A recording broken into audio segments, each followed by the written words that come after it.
আমি একটু আগেই বলছিলাম যে সংশয় সৃষ্টি হয়েছে, ঘোলাটা একটি পরিবেশ, নির্বাচন হবে কি হবে না। তারপরও যদি এমনটাই বলা হয় নির্বাচন হবেই, তারপরও প্রশ্ন থেকে যায় নির্বাচন কি সুষ্ঠু এবং নিরপেক্ষ হবে? কারণ আমরা বিগত সময় দেখেছি আমিও ডামি নির্বাচন হতে, প্রহসনের নির্বাচন হতে, রাতের ভোট দিনের ভোট রাতে হতে দেখেছি। এই মুহূর্তে যারা গত বছর গত দিনগুলোর সাথে এই ভোটের দিনের ভোট রাতে হওয়ার সাথে জড়িত ছিল, তাদের অনেকেই কিন্তু এখনো বিচারের আওতায় আসেনি। এই মুহূর্তে এসে কিন্তু এই প্রশ্নটা দাঁড়ায়, নির্বাচন কি সুষ্ঠু হবে কিনা, আপনি কি মনে করছেন? ধন্যবাদ আপনাকে, ধন্যবাদ দেশ টিভির দর্শক এবং আমার সহ আলোচক রফিক শিকদার দুইজনকেই। আজকে নির্বাচন নিয়ে আসলে সংশয়ের বিষয়টি খুব বেশি করে আলোচিত হচ্ছে। এটা সংশয়ের অনেকগুলো কারণ থাকতে পারে। বাংলাদেশের মানুষ গত 15-16 বছর ধরে আন্দোলন সংগ্রাম করেছে নির্বাচনের জন্য। এখন গত 5ই আগস্ট 2024 সালে ফ্যাসিস্ট শেখ হাসিনার বিদায়ের পরে মানুষের মনের মধ্যে একটা কিন্তু আকাঙ্ক্ষা সৃষ্টি হয়েছিল খুব দ্রুত একটা নির্বাচন হবে, সুন্দর নির্বাচন হবে। এবং বর্তমান চিফ অ্যাডভাইজার তিনিও কিন্তু বলেছিলেন যে একটা মানে যথাসময়ে আমরা নির্বাচনটা করব। ইভেন আমাদের এখানে নির্বাচন বা রাজনৈতিক দল বা যাই কিছু বলেন না কেন, ক্ষমতার ভাগাভাগি সব কিছু মিলে সেনাবাহিনীর একটা ভূমিকা থাকে। সেই সেনাবাহিনীর প্রধান তিনিও কিন্তু বলেছিলেন যে আমি কোনো অবস্থাতেই এই যে 2026-এর জানুয়ারি ফেব্রুয়ারির বেশি দেরি করতে চাই না। তো সেটা উনি বলেছিলেন, খুব জোর দিয়েই বলেছিলেন। কিন্তু ইদানিং কিছু বিষয় সামনে চলে আসছে, সেটা হচ্ছে সংস্কারের নামে একবার বেশ দীর্ঘ সময় নেওয়া হলো।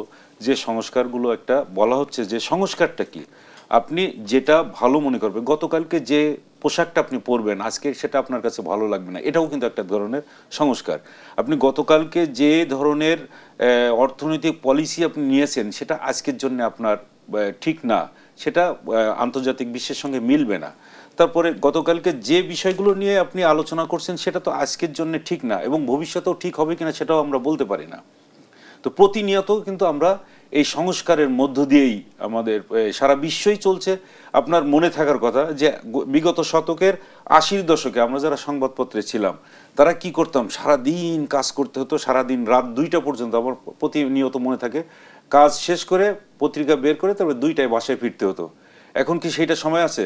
সে সময় যে ওই যে লায়নো টাইপ ছিল, তারপর এই সমস্ত টাইপ দিয়ে আমাদের কাজ করতে হতো। তারপর 90-এর দশকে এসে আমরা কম্পিউটার পেলাম, তাও একটা বড় বড় বাক্স। এরপরে 2001 বা এই যে এই শতকে এসেই আমরা সেগুলো আরও পরিবর্তন হয়ে স্লিম মনিটর পাচ্ছি। তারপরে এখন তো আরও স্লিম হচ্ছে, আমার এই মোবাইলের মধ্যে সব কিছু পেয়ে যাচ্ছে।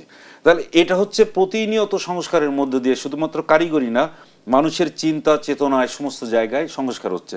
তা আপনি এক জায়গায় যদি পড়ে থাকেন যে না আগে যেহেতু আমরা ওই যে ঢাউস মার্কা কম্পিউটার ব্যবহার করতাম ওটাতেই আমরা অভ্যস্ত, ওর বাইরে আমরা এখন যেতে পারবো না, এখানে তো বলতে পারবেন না, এই কথা তো বলে তো আপনি রাখতে পারবেন না, পৃথিবীকে তো আপনি আটকে রাখতে পারবেন না কোনো জায়গায় না। তো এখন আপনি সেই জায়গায় আসলেন এবং আমি বলবো সংস্কারের বিষয়টি দেখেন, বিএনপির পক্ষ থেকে 2023 সালের 13ই জুলাই একেবারে টোটালটা কিভাবে বিএনপি, তখন তো ক্ষমতায় আসে নাই বিএনপি, তার মধ্যেও বিএনপি একটা সংস্কার, পুরাপুরি রাষ্ট্র সংস্কার একটা কর্মসূচি দিয়েছে 31 দফা।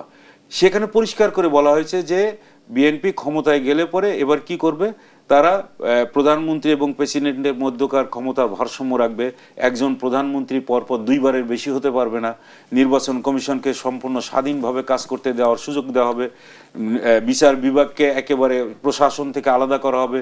এইভাবে প্রত্যেকটা বিষয় নিয়ে আলাদা আলাদাভাবে দেওয়া হয়েছে এবং এইগুলোর বাইরে এই যে সংস্কার হচ্ছে এর বাইরে কিন্তু দেওয়া হয়নি। তো এর মাঝখানে কারা এই কাজগুলো নিয়ে আসছে, কখনো কখনো যারা এই আন্দোলনের অংশীদার ছিল, তারা যারা নির্বাচনের জন্য এতদিন পাগল ছিল, সবাই পাগল বলতে কি আমি বলবো মরিয়া ছিল, সেই নির্বাচনটা করে নির্বাচিত সরকারই তো ক্ষমতা চালাবে। কিন্তু এখন নির্বাচন যতই এগিয়ে আসে তখনই কোনো না কোনোভাবে একটা অজুহাত খাড়া করা হচ্ছে। এবং শুধু অজুহাত খাড়া করে না, এই যে পিআর পদ্ধতি, কেন এখন পিআর পদ্ধতি আমাকে নিয়ে আসতে হবে সামনে? পিআর পদ্ধতিতে কি কোনো দেশ বা এই পর্যন্ত যতগুলো দেশে এই পিআর পদ্ধতি ছিল তারা কি শান্তিপূর্ণভাবে দেশ পরিচালনা করতে পেরেছে? পিআর পদ্ধতি মানেই একটা ভঙ্গুর পার্লামেন্ট, ভঙ্গুর সরকার। আপনি আজকে দেখে গেলেন যে প্রধানমন্ত্রী একজন ওই দলের থেকে সমর্থন প্রত্যাহার করে নিল, তাহলে উনি আরো যিনি প্রধানমন্ত্রী সকালে উঠে দেখলেন তিনি আর প্রধানমন্ত্রী নেই, আরেকজন এসে প্রধানমন্ত্রী হয়ে গেছে, তার চেয়ার আরেকজন নিয়ে গেছে। তো এইরকম ভাবে এই যে কি বলে মিউজিক্যাল চেয়ারের মতো যদি ঘুরতে থাকে কোনো দেশ বা কোনো ডেভেলপমেন্ট পার্টনার অথবা কোনো বিনিয়োগকারী, তখন ওই সমস্ত একটা অস্থিতিশীল সরকারের দেশে কি কোনো দিন বিনিয়োগ করতে আসবে? বিনিয়োগ করে মানে একটা স্থিতিশীল সরকারের কাছে। তো আমাদের এখনো পর্যন্ত আমরা সামনাসামনি দেখে আসছি যেটা, সেটা হচ্ছে নির্বাচন, গণতান্ত্রিক পদ্ধতিতে নির্বাচন হবে, যে ক্যান্ডিডেট এক ভোটের চেয়েও এক ভোট বেশি পাবেন তিনি নির্বাচিত হবেন। এটা আমেরিকাতে আছে, ব্রিটেনে, ভারতে, সমস্ত জায়গায় যে জায়গাগুলোতে এখনো পর্যন্ত গণতন্ত্র সাস্টেইন করছে এবং তাদের বিভিন্ন পরীক্ষার মধ্য দিয়ে এখন তারা স্বয়ংসম্পূর্ণ। তো তাদের পথ অনুসরণ করব নাকি একটি ভঙ্গুর অস্থিতিশীল সরকার গঠন করার দিকে আমরা যাব? ঠিক এইরকম একটা জায়গায় কিন্তু নিয়ে যাওয়ার জন্য একটি গ্রুপ খুবই চেষ্টা চালাচ্ছে এবং গত কয়েকদিন ধরে আপনার ওই কথাটা বলতে আসছে যে কয়েকদিন ধরে আপনার দেশের যে পরিস্থিতিটা একটা ঘোলাটে করার একটা চেষ্টা চলছে এবং এটার মধ্য দিয়ে নির্বাচনকে একটি মানে অস্থিতিশীল বা আমি কি বলবো অনিশ্চয়তার পথে নিয়ে যাওয়ার একটা চেষ্টা চলছে বলে আমার কাছে মনে হয়।